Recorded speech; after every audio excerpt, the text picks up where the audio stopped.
Robertson said, in a rational environment, our strategy functions well. But in an irrational market where, earnings and price considerations take a backseat to mouse clicks and momentum, such logic, as we have learned, does not count for very much. As a result of this, Robertson decided it was time to make some massive changes to the Tiger Fund. Otherwise, he'd have to shut it down. He explored some strategic partnerships who could maybe take over the fund or merge with it, but he just couldn't find the right deal. And Strachan points out that Robertson wanted to do right by his investors. Now, this reminds me a lot of Warren Buffett, who could have easily sold the Buffett partnerships when he dissolved it, but decided against that because he just didn't want to monetize his investors.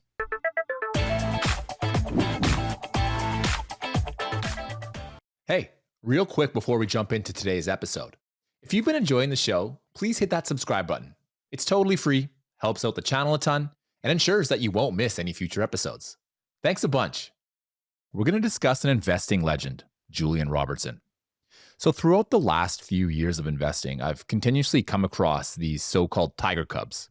One fund, such as Tiger Global Management, is headed by a gentleman named Chase Coleman, manages $70 billion. Another one, Lone Pine Capital, managed by Steve Mandel, manages $20 billion. Co2 Management, managed by Philip Lafont, has $58 billion in assets. So what do these three funds have in common? They're all part of the lineage left over from Julian Robertson's Tiger Management. So why has Robertson left such a long list of successful progeny? Because the man simply just knew how to invest. From 1980 to 1998, his fund had a 32% CAGR versus the S&P 500's 13%. And in those 18 years, the firm only lost money in 4 of them. This is a truly astounding track record, but it didn't end nearly as well as you might think. By early 2000, after the dot-com bubble had burst, Tiger's AUM had fallen from $22 billion to about $6 billion, and he decided to close up shop. But today we're going to go over Julian Robertson's meteoric rise and fall through 2 key resources. So the first one is his biography, Julian Robertson, A Tiger in the Land of Bulls and Bears by Daniel Strachan. And the second is Money Masters of Our Time by John Train. So I highlighted a few things in the intro of the book that I found very interesting. So first was just the talent that Robertson, I think, demonstrated in exploiting market inefficiencies. And second was how good he was at just finding and fostering talent from the people that he saw on Wall Street. And third was just his voracious appetite to win. So like many great investors, Robertson was just not your average person. While his contemporaries and colleagues all held him in a very high regard, they also found him to be mean and vicious at times. Like Warren Buffett, Robertson was a mathematical prodigy. The book refers to his mathematical memorization as Dustin Hoffman-esque from the movie Rain Man. So he focused so much on his work that it cost him abilities in other non-personal areas, such as remembering people's names. Now, as for his competitive streak, some of his friends and former colleagues said that playing golf with him just wasn't very enjoyable. And the reason being was that Robertson was just so competitive that he hated to lose even one hole, let alone an entire round. Now, the success of Julian Robertson and the Tiger Fund is often found in the lineage of investors that it spawned. The book states that there's about 30 to 40 hedge funds managed by investors who started that Tiger Fund. An article I found states that there's now 200 hedge funds managed by people who either worked directly for Tiger Fund or worked for someone who did. So his investing strategy has very far-reaching tentacles. So let's start this episode by following the same order as one of the books here, which is to not focus on his early years first, but to examine just one trade that was highly successful for him. So this was his short on copper during the mid-1990s. So what had gotten Robertson interested in the short in the first place? And that was the supply and demand dynamics of copper. Robertson observed that copper prices were continuing to climb, even though demand was not increasing and actually might have started to decrease. Now, as with all commodities, they move in cycles, and those cycles are controlled by the interplay of supply and demand. So when demand increases, supply generally increases as well, and the price goes up. Once demand is met, supply continues to climb as there is always a bit of a time lag between the two. Once supply exceeds demand, the price goes down. So Robertson's observation was that since demand seemed to be dwindling, it didn't make much sense that copper prices were continuing to climb. So Robertson sent out his analysts to go find out more information. They were, boots on the ground looking at inventory levels of copper. And really, to understand this trade, we must first understand Robertson's key investing strategy. So it was based somewhat on narrative. So the book's author, Daniel Strachan, writes, The key behind all of the firm's investments was the story. If the story made sense, then the investment made sense. And if there was no story, or it was not easily understood, then it had no place in the portfolio. When the story changed, the investment had to change as well. It was and is all about the story. Now, I will say that I would not classify Robertson as a story stock investor, and we'll get into why I think that way in a little bit. Back to the story. So here was the story of copper, and it just didn't make any sense when he looked at it, when he looked through the lens of supply and demand of that one commodity. So even after Robertson opened his short in 1994, the prices of copper continued to rise. So in early 1995, many investors closed their shorts fearing that they were wrong, but Robertson just stayed in.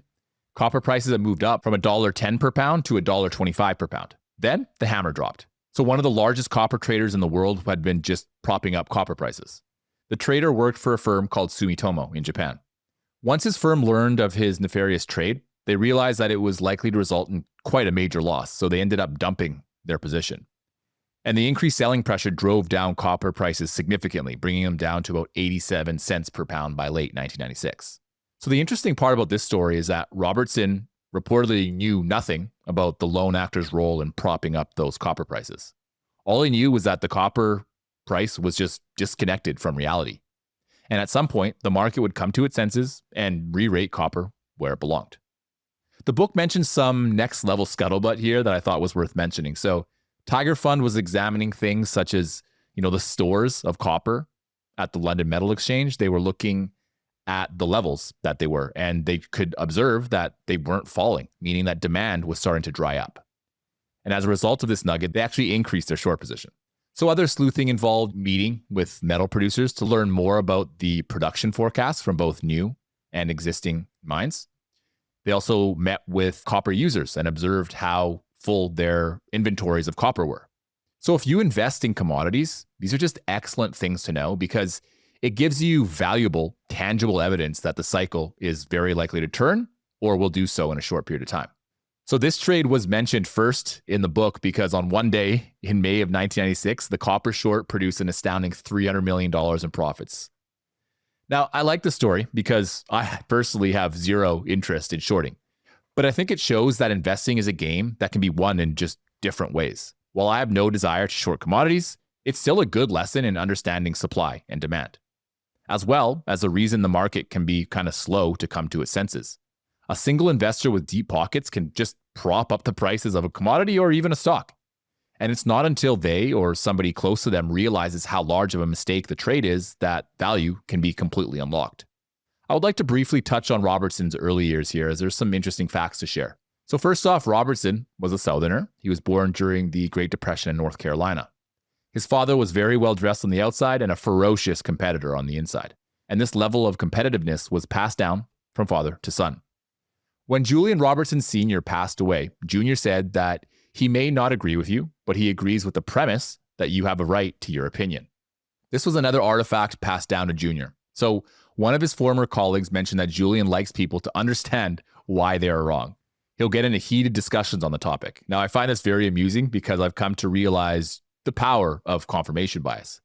It's just so rare to change someone's mind on a topic simply because they just close their minds off to dissenting opinions. As a result, I personally rarely engage in arguments with others with the intention of changing their minds. To me, it's just a waste of time. I enjoy learning other people's viewpoints strictly so I can see where my viewpoints might be wrong. If I think they're wrong, I'll just nod my head and thank them for their opinion. But trying to argue with them just seems like a good way to never be invited back to a dinner party. Like many other great fund managers, competitiveness comes from many areas of life. I already mentioned that his father passed down this competitive streak, but he also developed internally from playing sports such as football and baseball. But when it came to academics, Julian wasn't always the most polished student, so he loved math, which was a subject that he was very good at. And as a result of his proficiency in math, he was also very fond of business courses. By the age of 23, Julian entered the Navy, which would have taught him a great deal about things such as, leadership, discipline, and taking responsibility for your actions, as well as maturity. The Navy stint allowed Julian to see the outside world outside of America, which really opened up his perspective. Robertson entered the investing world with some help from his father, who thought that New York was the place to go to make money and get a formal education in both investing and the markets. So off he went. Robertson started working on Wall Street in 1957 at Kidder and Peabody & Co. and stayed there for 22 years working in a variety of sales-related roles for the firm's money management arm. So he started on the sell side as a broker, getting commissions off of transactions. During his early years, he showed a preference for leaning both towards the sell side and the buy side. He wanted to know more about exactly what it was that he was selling to his clients, and he excelled at this not only through his own work, but also through relying on others to help him learn about the information. Now, while working at Kidder Peabody, he made an extensive network of colleagues and friends to mine ideas from. This is a perfect way of finding new ideas. And this is another reason why being social about your ideas on things like, Substack or Twitter or X can be so beneficial for finding new ideas. While Robertson didn't have access to those mediums at that time, he was able to create this massive network of people that he could share ideas and information with. I have used this to my own advantage. I'm constantly deluged with more ideas than I really know what to do with. But without openly discussing my ideas, I would never have gotten to that point. So if you want to really foster a similar network, just put your ideas and processes out to the public. You'll be very, very surprised how many interesting people you network with and how open they'll be to sharing their ideas and insights into businesses that you might also find very, very interesting. So Robertson was investing his own money in his personal account at the time, and he was drawing interest from others in his network to manage their money as well. So he obliged them, managing just small amounts for his colleagues. For the next 10 plus years, Robertson continued managing other people's money while working at Kidder Peabody. The trust built during this time would prove to be integral to raising funds for Robertson's fund once he decided to go all in. So what exactly was Robertson's strategy that was drawing colleagues to him like moths to a flame? It was a simple value approach. Julian just loved hunting for value. And much of what he learned came from his learnings from Ben Graham and David Dodd. One area of the book that I highlighted was how Robertson learned that the market didn't exist. So Strachan writes, there was no market as such, he decided, just a collection of companies that traded in one place or another. He came to believe that nobody really makes money playing the markets. He came to believe that the only way to make money is to buy stocks that are cheap and watch them go up. The hunt for value is what he enjoyed most. The hunt for those opportunities is what drove him to be successful.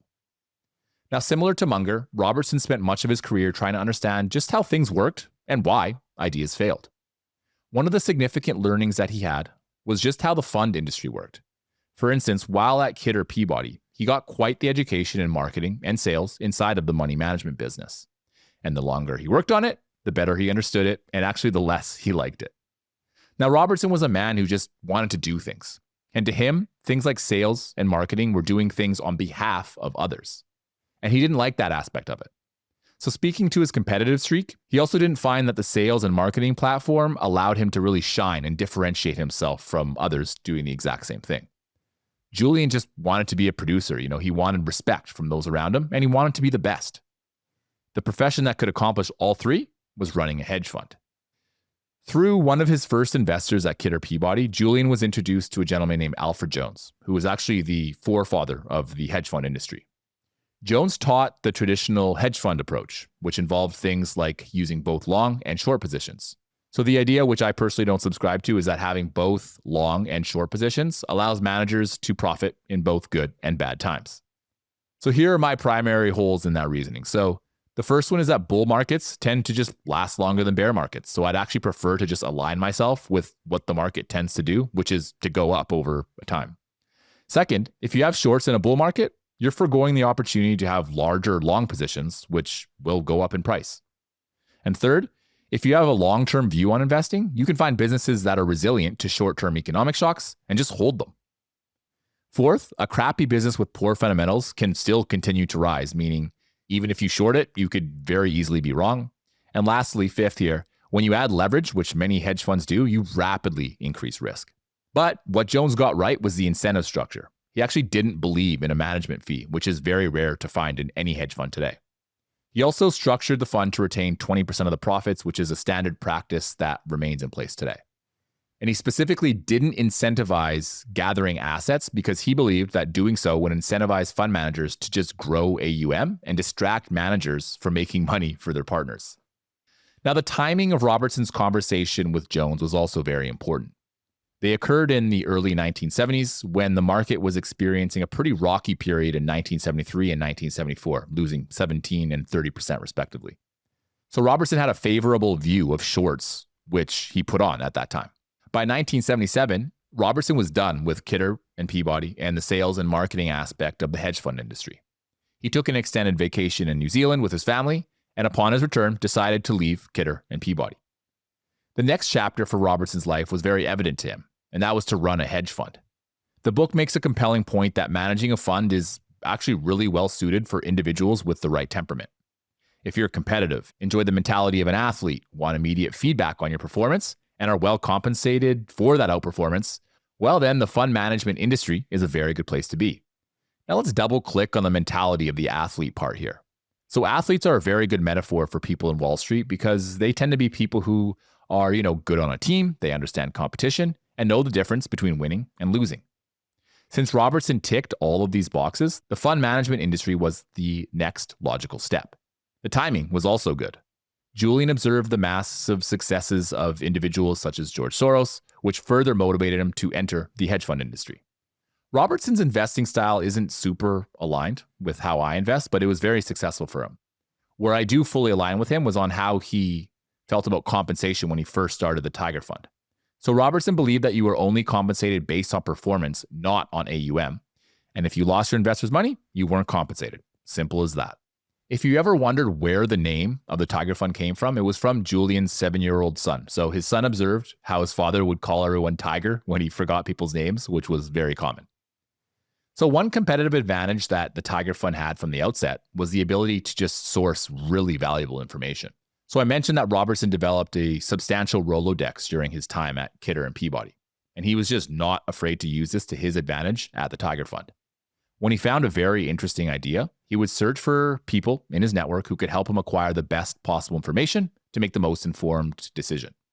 Strachan writes, his use of phones to gather information is legendary. A reporter once commented after watching him in action that speed dial must have been invented for Robertson, in that he is constantly finishing up one phone call and then dialing another. At Tiger, Robertson spent most of his time either on the phone, looking at charts, or reviewing information. He constantly developed networks in order to make sure that when Tiger got information, it had the right people available to process it. Another crucial aspect to understand about Robertson is the investors that he ended up partnering with. So I mentioned Alfred Jones earlier, who was a tremendous influence on him. And inside of Jones's hedge fund, called A.W. Jones and Company, another of Robertson's earliest investors had actually taken over that fund. So he transformed the fund from investing just in individual stocks to investing solely in other hedge funds, and the Tiger Fund was one such fund. This was an excellent lesson for Julian, as he took a very similar approach to investing once the Tiger Fund was closed. He would seed a number of his Tiger Cubs, many of whom ended up being incredibly successful. Now, Julian Robertson was highly successful right from the get-go. So in 1982 and 1983, the fund was up 42% and 47% net of fees. As a result of those tremendous results, more and more funds began to pour in AUM. But Tiger Fund had a problem that is normal for very well-performing funds, and that's just that they started having more capital than ideas. Now, the good thing about a true hedge fund, the long-short type that Julian was running, was that shorts gave him a whole new area to invest in that could generate pretty significant returns. And his shorts were doing very, very well. So in 1984, when Tiger had 20% returns, over half those returns were generated by short positions. As a result of this influx of new cash, he got to hire more analysts to scour for even more ideas. Now, his audit of the market at this time would have told him that looking for shorts was definitely the way to go. He looked at the investment advisory sentiment, which reported that about 59% of people surveyed were bulls, while only 23% were bears, and the remaining were undecided.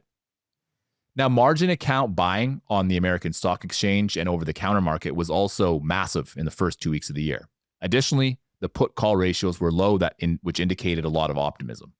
Now, I don't think I've ever really looked at the put-call ratio before, but I probably should as a general sentiment indicator. So one indicator that I have found helpful is a CNN Fear and Greed Index. So the indicator is built on 7 equally weighted market-based indicators that are scored from 0, which denotes extreme fear, to 100, which denotes extreme greed. The 7 components are 1, stock price momentum, So it uses the S&P 500 versus a 125-day moving average. And this just measures whether the S&P 500 is trading above or below its 125-day average. The second is the stock price index, which measures the 52-week highs versus lows on the New York Stock Exchange. This measures the number of stocks hitting 52-week highs versus hitting 52-week lows. Third is stock price breadth. So this is just a measure of whether volume is advancing or declining. Fourth is the put-call ratio, which measures the ratio of bearish put options versus bullish call options. Fifth is junk bond demand. This measures the spread between junk bonds and investment-grade bonds. Sixth is market volatility. It just measures the CBOE volatility index, which just shows basically whether volatility is high or volatility is low. And then seventh here is something called the safe haven demand of stocks versus bonds, which measures the performance of stocks versus US Treasuries. So when you average the scores for each, a score of 0 to 25 denotes extreme fear, 25 to 50 is fear, 50 to 75 is greed, and 75 to 100 is extreme greed. I've noticed that I find the most interesting opportunities during extreme fear. This is both within my own portfolio and also in new names that I haven't invested into yet. I think Julian Robertson was essentially doing the exact same thing, just with fewer measurements and maybe in a less systematic way. Another metric that Robertson used was to determine how much money in the market was coming from dumb money versus smart money. Now, I can't help but think of the great Peter Lynch quote on the subject that goes, "Dumb money is only dumb when it listens to smart money." What Robertson was observing was how much money in the market was coming from speculators who had a hard time sustaining a bull run versus pensions, which had obviously much, much higher amounts of capital and therefore could maintain a bull run. And all these indicators at the time were telling Robertson that the primary markets weren't offering very much opportunity. So he turned to small caps, as it appeared that these companies were undiscovered and had very solid upside. But he hadn't really spent too much time looking at this market cap area before, so he ended up outsourcing his ideas from an interesting place, which was his own investors. So what he did was he just made a call of arms to his investors, asking them to share any small cap name that they thought looked interesting. Now, this is interesting to me because while I'm sure investors will share names with their general partner, I've never actually heard of a fund manager actively seeking for ideas from their limited partners. Now, this transition towards small cap was actually just the beginning of the Tiger Fund's diversification into different assets. As the fund took on more and more assets under management, it was essentially forced to diversify its investments to find new opportunities when areas it focused on just dried up. The next step was in global macro investing. So global macro investing was a top-down way of investing for the Tiger Fund. They would create a top-down view of a foreign country, taking into account things such as economic trends, interest rates, economic policies, inflation, and even government stability. From there, they'd find areas that were just ripe for making some good returns. Another bonus of global macro investing for Robertson was that it allowed for pair trades. For instance, they might be long a foreign currency and then short that country's bonds. But even with global macro investing, there's only so much capital that can be invested before moving the markets. Since they were investing in currencies, that was another logical step to make investments into. So the book mentions a dollar trade that Tiger Fund invested in that produced a lot of profits. It didn't mention what that trade was, but my assumption is that it was something along the lines of going long the US dollar while shorting US Treasuries. Regarding this, Robertson said, "I think without actually realizing it, we put more and more into these types of trades because we realized that they were more liquid than anything else. So we became, sort of by osmosis, more involved in macro. It was a long-term kind of evolution that worked out very well for us." Now, typically when I see investors starting to diversify their strategy, this is usually a bad thing. The Tiger Fund did exceptionally well, though, in its first 5 years, and even with these additional trades, it continued to outperform. In 1985, Tiger Fund was up 35% by fall versus negative 2.7% for the S&P 500. Now, I find it interesting that Tiger Fund continued taking on more and more AUM at this time if they were just so focused on generating returns for shareholders. Most funds actually end up limiting their AUM on purpose just so that they can focus on their strategy and avoid taking on newer strategies that generally have a lower performance. The book doesn't mention whether Tiger Fund changed its incentive program at this point, so it's really hard to say. Now, as the Tiger Fund continued to see success, Robertson continued looking for new markets. Since he was obviously really good at investing in equities, he asked investors to approve him to invest in futures as well. He would focus on commodities on the futures. So for futures, he would use quite significant leverage. He mentioned that he would only commit a maximum of about 25% of capital to their commodities positions, but that since he got 10-to-1 leverage, it would actually only be about 2.5% of equity.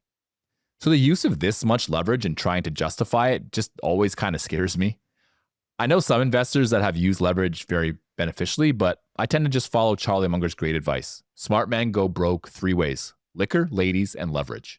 From here, Tiger Fund also added private placement and venture capital. But because the lockup period was a lot longer, they only had a nominal percentage of the fund's capital in these assets. Jim Rohn once said that you're the average of the 5 people you spend the most time with, and I really could not agree with him more. And one of my favorite things about being a host of this show is having the opportunity to connect with high quality, like-minded people in the value investing community.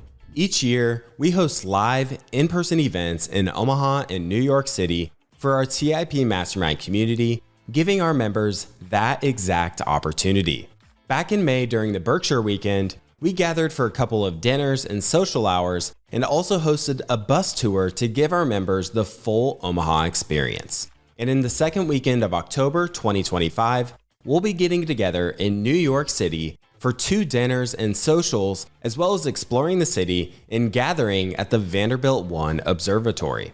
Our mastermind community has around 120 members, and we're capping the group at 150, and many of these members are entrepreneurs, private investors, or investment professionals. And like myself, they're eager to connect with kindred spirits. It's an excellent opportunity to connect with like-minded people on a deeper level. So if you'd like to check out what the community has to offer and meet with around 30 or 40 of us in New York City in October, be sure to head to theinvestorspodcast.com/mastermind to apply to join the community.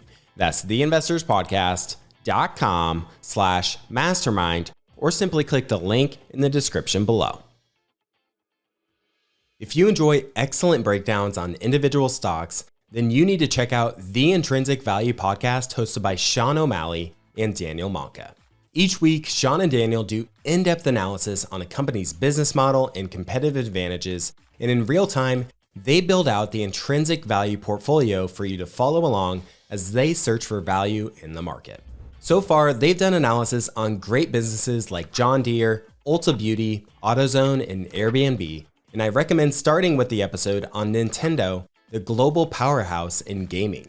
It's rare to find a show that consistently publishes high-quality, comprehensive deep dives that cover all of the aspects of a business from an investment perspective.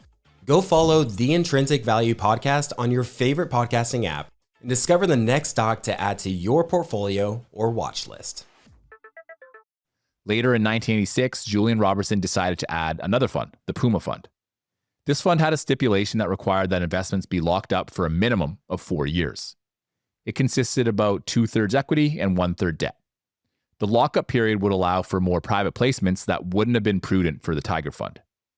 Robertson began to form a hypothesis about Japan in around the late 1980s. So he felt that the Japanese markets were overvalued. And even if a small amount of capital left Japan's markets and came to the US, it could easily fuel a pretty big bull run. An example of the overpriced Japanese market relates to a business everyone knows like Toyota. So in 1986, it was trading at 17 times earnings, and by 1987, it was trading at 22 times earnings. Now, if you compare that to Ford in America, it only traded for 5 times earnings and 7.5 times earnings the following year. Another example is a business such as Tokyo Electric, which in 1986 was trading at 70 times earnings and had a market capitalization that exceeded the entire Australian equity market. We'll touch more on Japan, but let's move to 1987, which was the year of Black Monday. In early 1987, Robertson used the word silly season when describing the investing environment. Robertson, similar to John Neff, believed that the silly season was a time when the market was just running on extreme levels of momentum. So this forced speculators' hands to try and find other stocks that could carry momentum, which would usually be in businesses that had very, very high growth rates. Robertson also discusses something he calls automatic winners, which is a concept that applies, I think, today to AI stocks. So in Robertson's time, this referred to businesses that had anything to do with the treatment of AIDS. So these automatic winners didn't actually need to have any intrinsic value to show for, and the stocks would still increase in price. But Robertson just would refuse to take part. Today, any business really that goes out there and mentions AI seems to get a pretty significant bump in its interest and share price, although I'm not sure if it's at quite the same point as this AIDS bubble.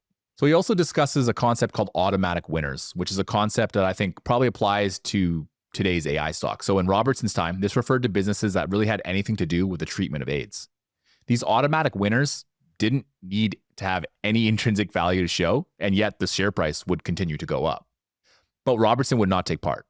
And today, any business that mentions AI seems to get a decent bump in its share price. It's also permeating private markets and even small businesses. So I recently read about a window cleaning service that is purporting to use AI. All AI is doing with this business, though, is helping it schedule appointments and follow-up. So I think it's pretty dishonest to attempt to highlight a business like this as some sort of AI play. My guess is maybe it's for SEO reasons. Now let's get back to Japan. So Robertson was paying very close attention to what was happening in Japan because he felt it was a pretty good potential short candidate. Japanese public companies were also taking part in forming a bubble. So the Japanese businesses were using their cash on the balance sheet to actually fuel the bubble further. And since returns were so high, many of these corporations were also using debt to juice their returns. But Robertson saw this as being incredibly dangerous because it was very clear that the corporations and their lenders were operating under assumptions that the markets only go up. Now, in early 1987, the Tiger Fund made its first investment into another fund, putting 4% of assets into the Polar Fund. This was another logical place for Robertson to put additional assets as he was offloading some of the decision-making to the fund, which allowed him to put more AUM to work. Additionally, once invested in the Polar Fund, he could actually clone some of their shorts that he now had access to and that he felt were very good ideas. By mid-1987, the Tiger Fund was doing well and beating the index. One of their biggest holdings was a business called Jefferson Smurfit. So the business was in the paper business and was Tiger's actually second largest position. The stock had increased nearly 7 times from Tiger's lowest purchase price and was still attractive, trading at only 10 times earnings. Now, I love these types of businesses because they're just that gift that keeps on giving. When you find a good multi-bagger that remains undervalued, you can just continue buying shares of the company. And if the business has a long runway and it's run by a great capital allocator, it's just a great place to park capital. This example demonstrates that despite the Tiger Fund's investment in a wide range of asset classes, it still retained kind of that value investing feel to it. The other two businesses they invested in had very similar characteristics. So one was a savings and loan business called Metropolitan Financial. Like many savings and loan businesses at the time, it was trading at a significant discount to intrinsic value at only 44% of its book value. And it was taking advantage of that discount by announcing a very extensive buyback program. Another name that was mentioned was West Fraser Timber Company. This was a business in the lumber industry that was spending a lot of money on growth capex, but was still very healthily cash flow positive. Now, I tend to stay away from making any market predictions because I would say there's probably a 99% chance that I'll be wrong, and my takes will most likely be useless to myself or anyone I share them with. So I always find it interesting when other investors or market prognosticators make these kind of market level calls. So let's play an interesting thought experiment. Let's say 1 year from now, you know where interest rates will be in every country in the world. And you also know the general direction that the interest rates move before they reach that point. Do you think that you'd be able to use that information to help you in the market? My answer to that actually would be a resounding no. Because even if we know the future, we actually don't see how investors will perceive that information once they hear it. Perhaps they thought rates would drop faster, and even if rates fall because they didn't drop fast enough, they will keep cash on the sidelines. Or if rates drop low, they worry that the central bank are doing so because there's maybe a recession around the corner, and they again stay in cash. The point is that even if you know a specific metric, there's really no way of knowing how the market will perceive it, which makes things a lot more complicated. So on October 2nd, 1987, Robertson sent out his newsletter. He wrote, "I do not see a great danger of drastic market decline until we all get a great deal more complacent." Putting this another way, the danger point will come when we start spending our profits instead of worrying about when we start keeping them. Only 2 weeks later, Black Friday occurred, during which the Dow Jones dropped nearly 23% in a single day. Luckily for the Tiger Fund, they actually didn't receive any margin calls as a result of those losses from Black Friday. but the results were just not very good. Robertson had positioned the portfolio thinking that it was more likely the portfolio would suffer more in actually up markets than a down market. But he wasn't sufficiently hedged for a down market like this and wasn't able to properly take advantage of a down market. So the Tiger Fund had decreased by about 30% as a result of Black Friday. Robertson listed three main reasons for this decrease. So the first one was that the portfolio was overweighted in small caps. He noted that when the market took a dive, investors would withdraw from small caps and invest into the stability and safety of large caps. The second one here was that his primary macroeconomic prediction was based around the overpriced Japanese market and not on the domestic market. Since he refused to take part in speculating on Japanese stocks, he underperformed because the Japanese market continued to outperform the US market. And third was that they were hurt by leverage in a kind of indirect way. So I mentioned that he wasn't margin called, but since his positions were leveraged up and the market was illiquid, unwinding these positions meant they actually had to take on more losses than if they were unleveraged. As a result of this experience, Tiger Fund decreases leverage from about 300% to about 150%. Now, just to give you an idea of market sentiment post Black Friday, Robertson said, "There are so few bulls that I can't imagine who's going to impregnate the cows." Through his channel checks, he was having a very hard time finding bullish investors, and he thought this was excellent for his prospects. Since Robertson was very well known on Wall Street, he was able to engineer the ability to, reach the masses with messages of positivity. He went on Barron's after the crash and gave his thoughts on the economy, the market, investing, and the prospects of an impending recession. Now, one business that Robertson had particular affinity for was Ford Motor Company. It was always cheap, and he felt it was recession-proof to boot. So he felt the downside on Ford was low because this was the time of the leveraged buyout. If Ford sales, let's say, plummeted by 60%, he assumed that Ford would be taken out in a leveraged buyout. The acquirers would pay something like $77 per share, and in the process receive about $35 in cash. And since the business was selling for mid-single-digit PE multiples, if they outperformed, then there was a really good chance that they'd make money based off the EPS growth and the multiple expansion. As 1988 rolled around, Robertson continued to be bearish on Japan and bullish on America. Now, just to give you an idea of some of the evaluations in this hot Japanese market. So you had a business called Mitsukoshi, which was a Japanese department store, and it had about $5 billion in sales. But the company was losing market share. So they had basically zero earnings in 1986 and 1987. And yet its share price had gone from 580 yen to 2,000 yen between 1985 and 1987. Tiger's research suggested that they had about a 5% ROE with net margins below 1%. And it was trading at 154 times earnings. So it's just insane. So in a memo that Julian wrote, he listed 5 characteristics of the street that were troubling him and his firm at this time. So the first was that corporate stock repurchases and leveraged buyouts were consuming about 10% of the total shares outstanding in the American market on an annual basis. Now, if this were to continue, hedge funds would end up owning the majority of available stock. Second was that there was too much cash on the sidelines. If money wasn't being put to work, it generally means that investors are wary of the market. Once that money was deployed, which was $12 billion by Tiger's calculations, it would create significant buying pressure. Third is that retail investors just weren't interested in the market because it just wasn't exciting, and stocks just weren't going up in price. Fourth, boredom. The bull market had passed, and investors were seeking excitement elsewhere. And fifth was that the crash of 1987 was still top of mind. While there isn't very much written in Robertson's biography about being an activist, he also wasn't afraid to give his opinion on executives if it felt like it was warranted. For instance, Ford, a business that I'd already mentioned that Julian really liked, was partaking in what he felt was some subpar capital allocation, and Robertson was going to call him out on it. So according to Tiger's research, the business had very strong returns on invested capital in the 20 to 25% range, and yet it only traded at 4 times earnings. So he didn't like that they were using capital on acquisitions that he felt offered just a 4% return when they could just buy their own stock at a much higher return. So as a result, Robertson wrote Ford a letter about capital allocation. He felt that Ford's attempt in the defense industry just made no sense when that business segment was losing money. So the acquisition that he referred to was for a segment that only had 5% ROE. He also emphasized that Ford's price to earnings multiple would be fair value if it really doubled to 8 times. So buying back stock made a lot of sense, and apparently they listened to him. Now, I'd like to also talk about another central tenet of investing that I think I'm trying to improve on, that I think Robertson understood very, very well. And that's buying businesses that can do well in a variety of marketing conditions. So in 1988, there were many, many fears of recession. So Robertson purchased a number of companies that he knew would do very, very well during these times. These are businesses such as Walmart, Merck, and Johnson.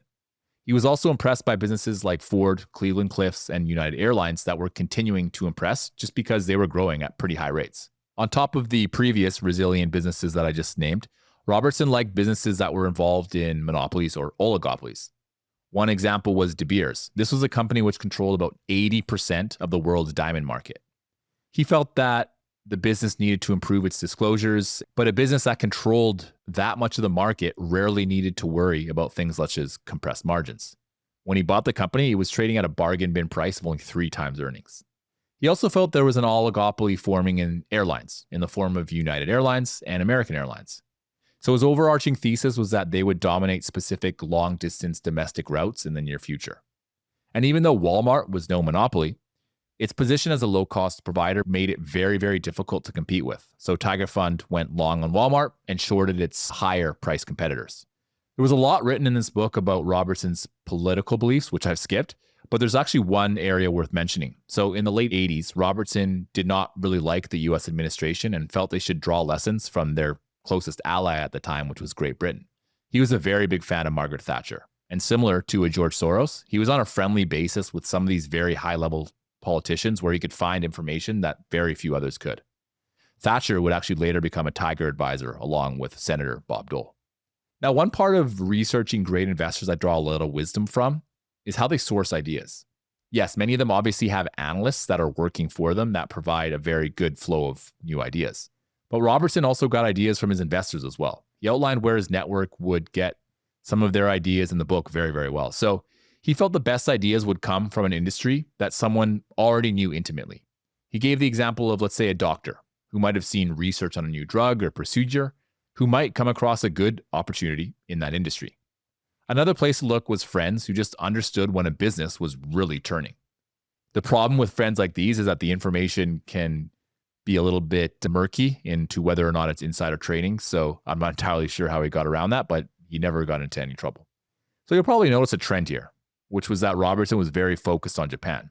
There's an outstanding chart shared in the book that shows a chart that one of Tiger Fund's analysts created, which compared the financial metrics between Japan and the US for the year 1989. So the chart had 3 areas: corporate statistics, interest rates, and stock market ratios. The information shows that the US market was superior according to all corporate statistics, including things like operating margins, pre-tax margins, net margins, return on equity, return on capital, cash flow to equity, and equity to cash flow. When it came to interest rates, Japan's rates were lower in terms of 3 months CD rates and 10-year government bond rates. However, the differences were most pronounced in the stock market ratios, where the Japanese market was nearly 4 times as expensive as the US market on a price to earnings basis, and about double as expensive on a price to book basis. They also had about a quarter of the earnings yield of the US. Interestingly, from what I could find, even though Robertson was correct on the bubble that was forming in Japan, it didn't appear like he made any massive gains from this event, despite the fact that he was a short seller. In the early 1990s, Robertson was featured in an article in a publication called Business Week Assets. He got the cover story, which ended up being excellent press for the fund, which helped generate new investors for the Tiger Fund. It was not intended to be this way, but it just goes to show you that in the fund industry, all press is good press. Now, I mentioned earlier that Robertson invested all over the globe. Let's cover some of his key learnings and lessons. So the first lesson is one that times can truly change. I have just discussed a chart that Tiger Fund released regarding just how expensive Japan was compared to the US, despite having businesses of lower quality. This prompted Robertson to say, it's amazing how in the rest of the world, no one really seems to care about profitability. His one strategy in Japan that did work was his Nikkei put strategy. So from 1987 to 1991, he would invest about 1.5% of Tiger's assets into these puts. Since he thought that Japan was so overvalued, this was an excellent insurance policy if the market were to ever crash. Now, from Japan, he started learning more about German markets to understand some of the American giants better. So he said, can you really know the merits of Shearing Plough, Merck, or Johnson & Johnson without having a decent knowledge of Smith, Klein, Beecham, and Feissens. So his study of Germany came up with some very interesting conclusions, mainly that he didn't like German businesses very much. He felt that management had very little incentive to act in alignment with shareholders. Managers rarely owned stock, and trade unionists made up nearly half of the boards of directors. There was just too much old boy network running much of Germany's industrial and financial businesses, and they were all completely content with the way things were being run. In the UK, he leveraged his knowledge from investing in Walmart to invest in a few business models that he liked. So, two major supermarket chains in Britain shared a similar advantage with Walmart, namely being a low-cost provider. The one advantage businesses like Sainsbury and Tesco had was that they owned popular brands that they could sell in their stores. So unlike Walmart, which only sold other brands, these businesses could take advantage of both manufacturing and selling opportunities. I mentioned earlier that the press had ended up being very kind to Robertson in the good times, but the opposite obviously held true when he went through some more challenging times. So in 1996 and 1995, he trailed the S&P 500. And the same author who was singing his praises now took a completely opposite stance, blasting Robertson for a variety of losing trades in 95 and 96. Now, what were the reasons that the article's author felt that Robertson was slipping? He thought it was due to the concentration of power that Robertson had in decision-making and how he was unwilling to offload responsibility to others in the business as it scaled. This is just a fascinating subject. So on TIP758, I discussed Netflix's unique culture. Reed Hastings believed that hiring the top talent meant they could do just much more decision-making without having to ask for permission from higher-ups. And it seems like this was a significant problem for Julian Robertson as Tiger Fund's assets began to scale. Now, it's easy to look back and say that he probably should have just offloaded responsibility to others, but you also have to remember that he was a big reason for the Tiger Fund's success. And that success had been because he was the one who was taking information and he was the one who was making the final decision. So he might have viewed ceding those duties to someone else as being highly risky. The author also felt that Robertson just spent too much time researching currency and interest rate trends and not enough time on individual businesses. Because he was less willing to act on his analysts' ideas, he was losing talent. Robertson disagreed with the article and actually ended up suing the publication for $500 million. They ended up settling outside for no financial gain towards Robertson, and he actually got the publication to write an editor's note recognizing the error in their story. In 1990, the Tiger Fund had $1 billion in AUM. By 1999, that had grown to $22 billion in AUM. But that was to be the high point of Julian Robertson's illustrious career. But before we cover the fall of Tiger Fund, I want to cover the 7 main themes of Robertson's stock picking framework. So number 1 is management. Number 2 is looking for a monopoly or oligopoly. Number 3 is value. Number 4, regulation. Number 5, upstream needs. Number 6, growth. And number 7, big core positions. So first up is management. Even though Julian Robertson relied heavily on others to get information, he was still a fundamentals-based investor at heart. So it's no surprise that he placed a significant emphasis on good management teams. I spoke about earlier in the episode on what he observed in management teams in Germany. He wanted management that owned shares in the businesses that they were managing, and he wanted them to be aligned with shareholders in terms of incentive programs. Now, similar to Buffett, he wasn't a big fan of unions. And the more I invest, the more I understand Buffett and Robertson's aversion to unions. When you look at problems a business faces in the lens of unions, it's a really sticky situation. So my mother-in-law has been working for Air Canada for multiple decades now. And there's a strike that happened a few days ago that upset her very deeply. And I can completely resonate with how she feels and how it paints Air Canada in a very bad light. But when you look at Air Canada from an investor standpoint, you want everyone to just get back to work so they can continue generating revenue. It's a really challenging paradox to deal with. Luckily, I'm not an Air Canada shareholder. I try my best to avoid businesses that have union workers so I can avoid any potential labor disputes.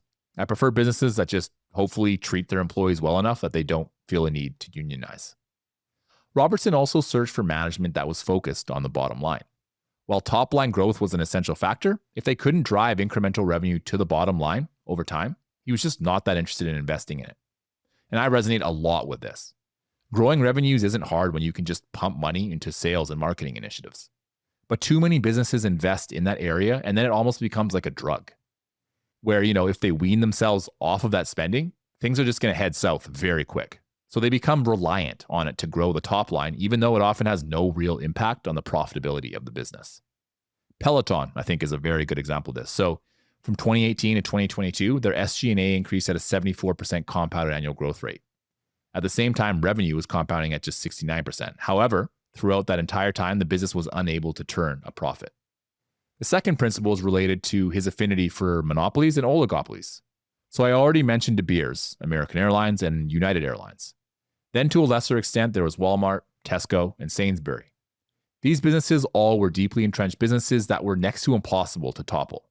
Monopolies are great simply because the chances that they're still turning a profit in 5 to 10 years are going to be a lot higher than a business that has 15 other companies that it must constantly try to compete with.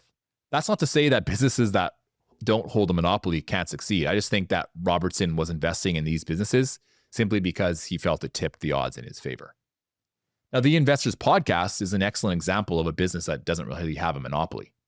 Yet, TIP has been around since 2014 and it's continuing to roll along very well today. Now, while the business part of TIP is getting more and more challenging due to the significant number of competitors' podcasts, we're still able to stay in the game simply based on the quality of the work that we are able to do. A good example of this is just how many podcast hosts use podcasting as an advertising tool for their primary business. So at TIP, podcasting is our primary business. For that reason, we can produce very high quality episodes because we spend a significant amount of time researching and making our episodes compared to someone, maybe who's a hedge fund manager first and a podcaster second. They have to deal with the full-time job of managing the fund, and then any spare time is devoted to podcasting. At TIP, I'm a podcast host first, and everything else comes second. For this reason, TIP does have some advantages, but they're still very minor. Now, the third principle here is value. So Robertson was still a value investor at heart. He mentioned Graham and Dodd in his 1987 shareholder letter. Strachan writes, he reiterated his belief that Graham and Dodd way was the only way to view the markets, and that to fully make an educated decision, portfolio managers had to look at a company's financial documents. He wrote that Graham's overriding concern in picking a company would have first been its balance sheet and then its earnings, and there would be very little concern as regards to the market. The key is to find reasonable value, not in consultation with so-called stock market gurus. He talked about the strength of Benjamin Graham, Warren Buffett, John Templeton, Peter Lynch style of investing. He talked about how he believed the market technicians may have their day, but he wondered where they would be in 5 years. Now, similar to Graham, Robertson paid close attention to a company's balance sheet. For this reason, he was very attracted to businesses like banks. He looked at banks specifically in countries such as Japan, Germany, and the US. He would focus on their balance sheets in part of his analysis just to see if they made attractive longs or shorts. So he'd look at things like what industries the bank was loaning money to ensure that investments would actually move in the direction that he hypothesized. The fourth principle here is regarding regulation. So I've already mentioned unions here, which are a form of regulation. Still, I'll focus on how Robertson used regulation to his advantage by searching for rules that would further hamstring his competitors. So he was always looking for ways that the government would tie the hands of a business's competitors. This made the incumbent even more powerful. Now, on the other side of regulation is when a government can harm a business. So this happens very frequently, especially in companies that can maybe damage the environment. Picture British Petroleum and their oil spill. So the 2010 Deepwater Horizon spill incurred costs that exceeded about $65 billion. And while I think it's perfectly fine that BP had to take on the responsibility of this mess that they made and clean it up, it's still an issue that I personally would prefer to have any money invested in. So similar to unions, I also try to find businesses where it's unlikely that regulation can reduce the company's ability to generate future cash flows. The fifth principle here involves seeking ideas with a supply chain. So since Robertson had these numerous opinions on, which countries around the world were likely to consume more or less, it helped him identify businesses that would benefit from this increase in demand. So a simple analog today is in chips. Many companies inside of the chip supply chain have and will continue to benefit from the need for more and more chips. So in 1998, Robertson had a view on palladium, a key commodity essential for the production of items such as, cell phones and catalytic converters. So he observed that in Russia and South Africa, the palladium mines there were depleting and would not be able to service the surging demand in both phones and cars. This is a great way to find ideas, especially if you enjoy deep dives into specific industries. So the following principle is one that I deeply resonate with, which is to look for companies that have inherent growth potential. Both his biography and the John Train book don't delve too much into the growth investments that Robertson made, But we can look at one of the interviews that he did on CNBC in 2018 to learn more about what he was looking at that time. So he mentioned three businesses that everyone will be very familiar with: Alphabet, Meta, and Microsoft. So these are all businesses with very tremendous growth. Robertson said that they reminded him of some of the companies inside of the Nifty 50 era, but that these businesses were much cheaper and much higher in quality than the Nifty 50. He felt that even though these three names were maybe optically expensive, when you factored in future growth, their valuations were very easily justified. So the last one here is related to owning prominent core positions. So John Train mentions that Robertson was heavily invested in about a dozen or so giants of the industry. This one was harder for me to wrap my head around because even if he had a dozen positions in the equity portfolio, the equity part of the Tiger Fund was not, 100%. He was long and short, he was using leverage, and then he was holding foreign exchange, commodities, and other assets as well. But, he was still a concentrated investor who would like to make some pretty sizable bets. So in that sense, he would put money behind bets that he just had high levels of conviction in. I respect that, and I think that's a hallmark of many great investors who have outperformed over long periods. So you'll probably notice a theme of some of the businesses that I've discussed on today's episode. Robertson wasn't looking for high-flying tech businesses with a good story and no fundamentals to speak of. So as the tech bubble began forming, the Tiger Fund was having one hell of a time making a profit for their investors. So the good businesses that appealed to Robertson, businesses like Gillette, Coca-Cola, and General Motors, were being discarded by the market for story stocks with no profits to show for it. So Strachan writes, things that were supposed to go up were going down, and things that were supposed to go down were going up. Now, this showed a commonality in most bubble-like markets. Investors always want to participate in the upside of a market. And often they're willing to sell shares in outstanding businesses just to buy businesses that are more speculative because they maybe have a better chance of increasing in price. This is a sad fact, but it's a fact that investors just have to live with. And it means that during super euphoric markets, we have to be willing to hold businesses that might have mediocre or downright bad returns, even though the business fundamentals are continuing to improve. Now, interestingly here, Strachan points out that the Tiger Fund was still finding decent opportunities in the market at this time, but they simply were not yielding the results that they usually did. For instance, opportunities that were cheaply priced and growing were simply not having their value realized by the market. All investors, I think, could probably resonate with this feeling of helplessness. So Robertson had believed that the success of Tiger rested on a steady commitment to just buying the best stocks and shorting the worst ones. However, due to the irrationality of the market, this strategy proved to be ineffective. Robertson said, in a rational environment, our strategy functions well. But in an irrational market where, earnings and price considerations take a backseat to mouse clicks and momentum, such logic, as we have learned, does not count for very much. As a result of this, Robertson decided it was time to make some massive changes to the Tiger Fund. Otherwise, he'd have to shut it down. He explored some strategic partnerships who could maybe take over the fund or merge with it, but he just couldn't find the right deal. And Strachan points out that Robertson wanted to do right by his investors. Now, this reminds me a lot of Warren Buffett, who could have easily sold the Buffett partnerships when he dissolved it, but decided against that because he just didn't want to monetize his investors. Buffett saw himself as an investor alongside of his partners and didn't think it was right to just make money off of them, even though he fielded numerous offers to buy the partnership. Robertson, in a similar vein, didn't want to hand his partners over to someone who just wouldn't treat his investors the way that he thought they should be treated. Nobody that he was speaking to about a potential deal was willing to guarantee that his investors would be taken care of, and that was just a deal breaker for him. So in a letter to investors in March of 2000, Robertson explained that the Tiger Fund had stumbled badly, and as a result, investors voted strongly with their pocketbooks. This was a significant reason that he closed the fund, and the 19-month period leading up to this saw a massive $7.7 billion in redemptions, representing nearly a third of assets under management. Now, the interesting aspect of Robertson's story is his rise and subsequent downfall. He was the product of growing too quickly and serves as an excellent reminder that size can really be a significant impediment to success if a leader is unwilling to delegate some responsibility to others. John Train called Julian Robertson the queen bee in his book. The reasoning behind this was that Robertson was seen as a central node in the Tiger Fund's decision-making process. Train went as far as to write that Robertson managed the Tiger Fund the same way that he would manage a fund of merely $250 million. Meaning he was probably taking far too much responsibility for a fund that eventually grew to over $20 billion in assets under management. Now, why was he like this? Could it have been because the fame of success got to his head?